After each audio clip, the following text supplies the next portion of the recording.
Each year in the United States, 70 to 80,000 workplaces experience a serious fire. On average, an estimated 200 employees are killed by fire-related incidents a year, with an estimated 5,000 employees sustaining fire-related injuries.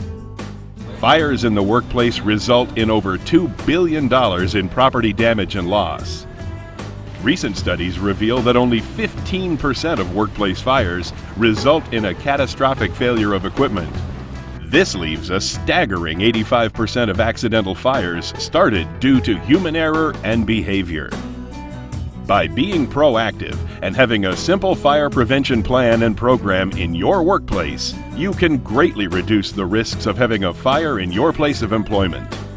In addition, your employer should have a simple emergency plan, as well as proper detection and fire extinguishers to reduce your chances of injury or serious loss should a fire occur. This program will cover how fire works, preventing fires, classes of fires, preparing for a fire emergency, and the proper procedure to follow during a fire emergency.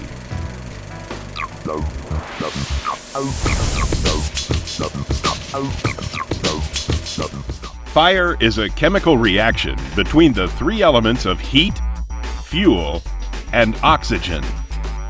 A fire will continue to burn as long as these three elements are present. It can only be extinguished when one of three things occur: the oxygen is depleted, the heat is removed, or the fuel is consumed. Fires start with heat, which serves as a source of ignition. Heat can be generated by several things, including open flames, static electricity, faulty electrical circuits, unshielded hot surfaces, friction, and chemical reactions. Fuels can include combustible solids like paper, wood, and some metals, and flammable liquids and gases.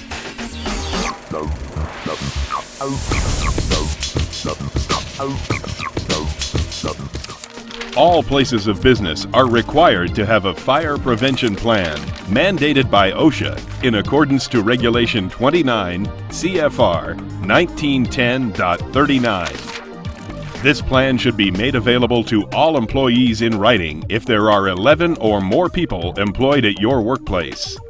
If there are fewer than 11 employees, your employer may choose to discuss the company fire prevention plan with you verbally.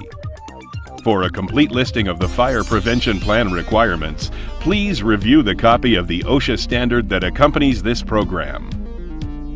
Some common causes of workplace fires include electrical neglect and misuse of wiring and electrical appliances, especially with the operation of space heaters. The use of certain chemicals in your workplace can result in the starting of a fire.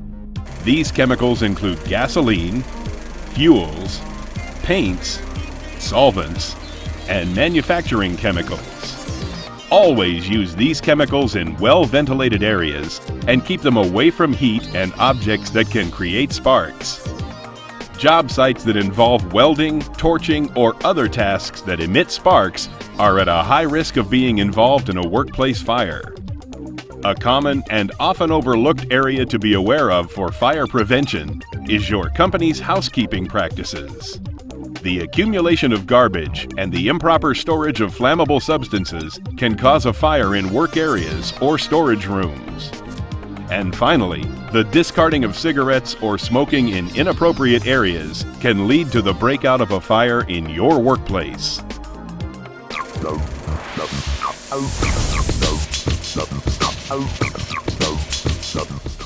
There are 5 classes of fires you will need to know.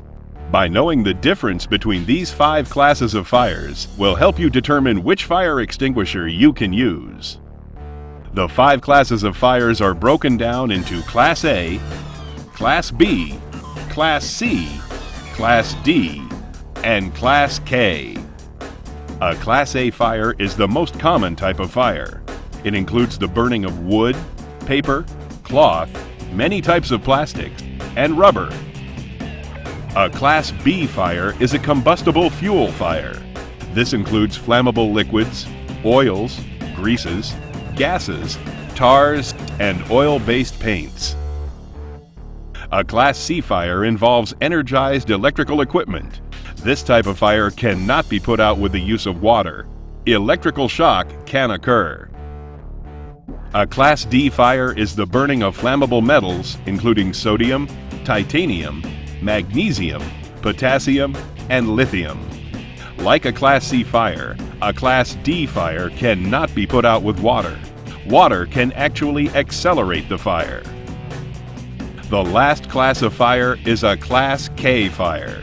The Class K fire, or kitchen fire, is a subset of a Class B fire that involves cooking oils.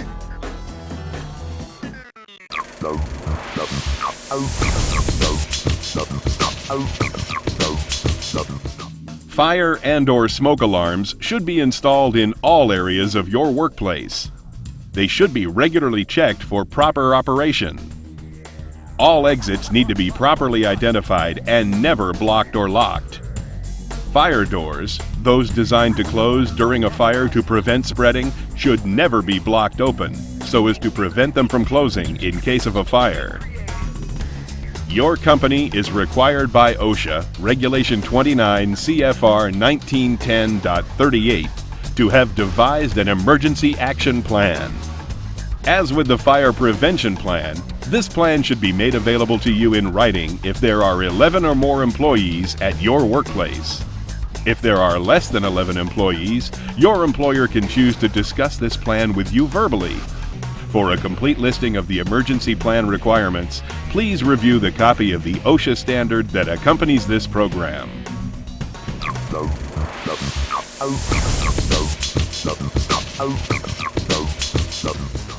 It is important to know what type of fire extinguisher to use on the proper class of fire. Water-based fire extinguishers are to be used on Class A fires only. This removes the heat of the fire.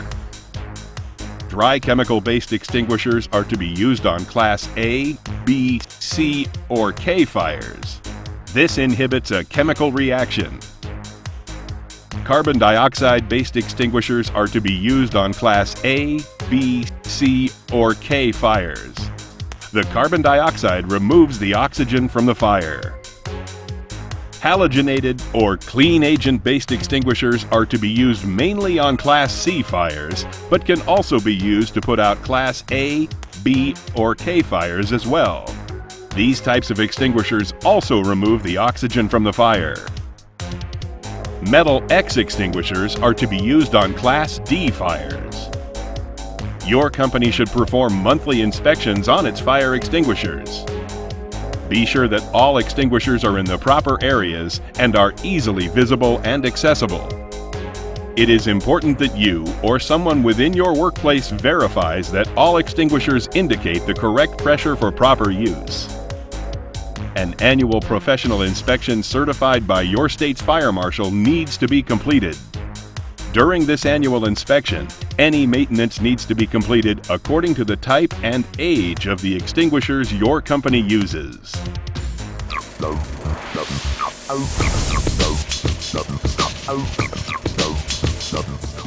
During a fire emergency, remember the 3 A's. Activate the fire alarm and call 911. Assist others in exiting the building. Attempt to extinguish. You should only attempt to extinguish a fire if it is small and contained. You are safe from toxic smoke. You have a means of escape. And your instincts tell you it is all right. When operating a fire extinguisher, it is best to remember the operating procedure as PASS. P, pull the pin. A, aim the extinguisher at the base of the fire. S, squeeze the handle. And S, sweep from side to side. Never put yourself in any danger. Fire extinguishers are only designed to fight small fires and have only a few seconds of discharge. It takes only seconds for a small flame to get out of control and turn into a major fire. Remember, time is the biggest enemy and every second counts. When in doubt, you need to get out.